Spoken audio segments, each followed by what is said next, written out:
आणि त्यानंतर थेट जाऊया अमरावतीमध्ये प्रकाश आंबेडकर बोलतायत। जाणार नाही,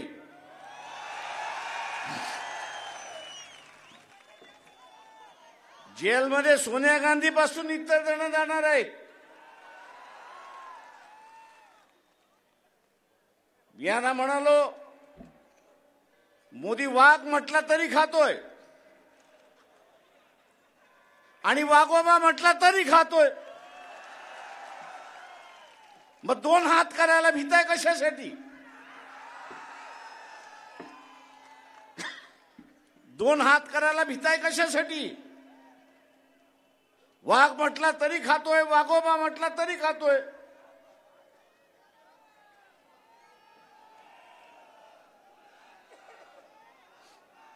प्रश्न हा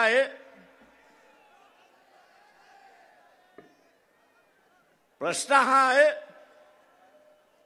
की तुम्हाला खरं लढण्याची इच्छा आहे का?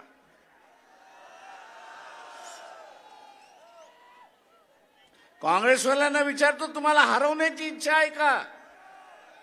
मग 4 जागा कमी मिळाल्या आणि 4 जागा जास्ती मिळाल्या, फरक काय पडतोय? तुमच्या मानगुटीवरती जी तलवार आहे, कारवाईची तलवार आहे, अटक होण्याची जी तलवार आहे, एकत्र लढलात तर ती तलवार उडवू शकता।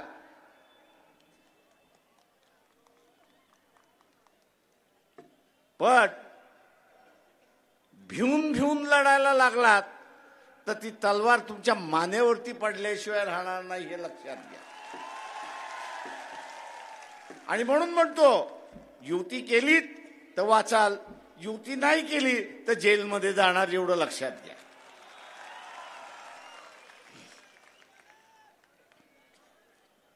का RSS बीजेपीचा एक फंड आहे।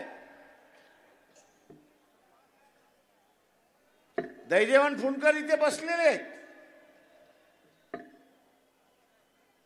मध्यंतरी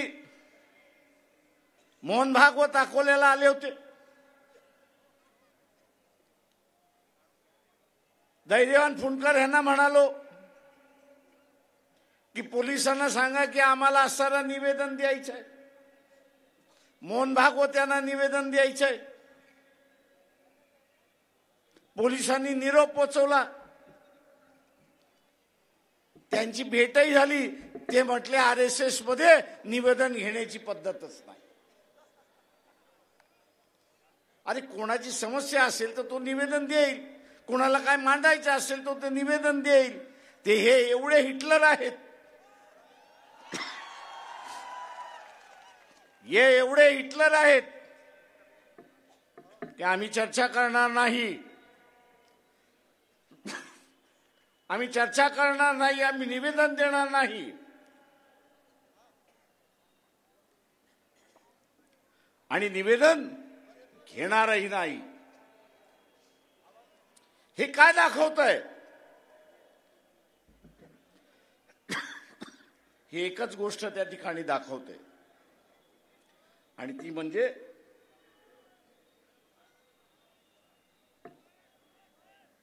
एक कलमी कार्यक्रम, हुकुमशहाचा कार्यक्रम, एक पक्षच या ठिकाणी चालेल, दुसरा पक्ष चालणार नाही। आणि म्हणून इथल्या असणाऱ्या विरोधी पक्षाने सांगितलं, इलेक्शन होईपर्यंत तुम्ही त्याच्याशी बोलू शकता, समझोता करू शकता। अरे बाबा आम्ही तुला पाहिजे तसं करतो, तू आम्हाला टाकू नको।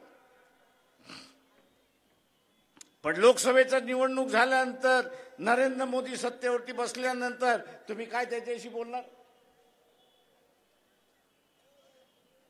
त्याला असताना एकच पक्ष पाहिजे, उरलेले सगळे संपले पाहिजेत।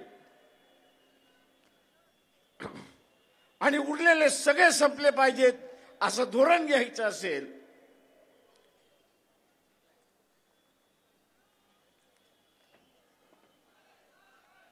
तर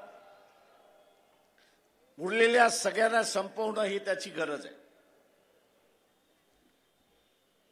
आणि संपवण्याचा मार्ग म्हटला म्हणजे तिहार जेलमध्ये यांना टाकून द्या, तिहार जेलमध्ये ह्यांना टाकून द्या आणि यांचा पक्ष आपोआप त्या ठिकाणी संपतो. राजकीय पक्ष वाचणं ही आज काळाची गरज आहे. राजकीय पक्ष वाचणं ही आज सारी काळाची गरज आहे. राजकीय पक्ष वाचले तर लोकशाही वाचली. राजकीय पक्ष वाचले नाही तर लोकशाही संपली. आणि लोकशाही संपली की हुकुमशहाला या ठिकाणी सुरुवात होणार. आणि म्हणून या काँग्रेस, राष्ट्रवादी, उद्धव ठाकरे यांची असणारी सेना बसा आणि समझोता करा. बसून समझोता केला नाही तर तुम्ही जेलमध्ये गेल्याशिवाय राहणार नाही, एवढं लक्षात. तो मोदी बसलेलाच आहे.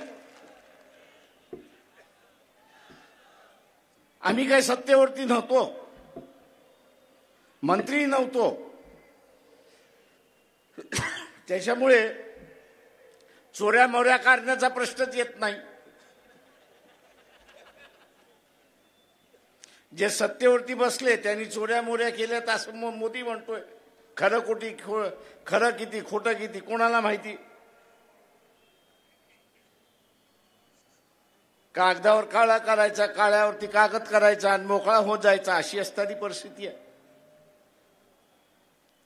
आणि म्हणून आपल्याला सरस सावध या ठिकाणी राहावं लागणार. तुम्ही आम्हाला चर्चेमध्ये घेतलं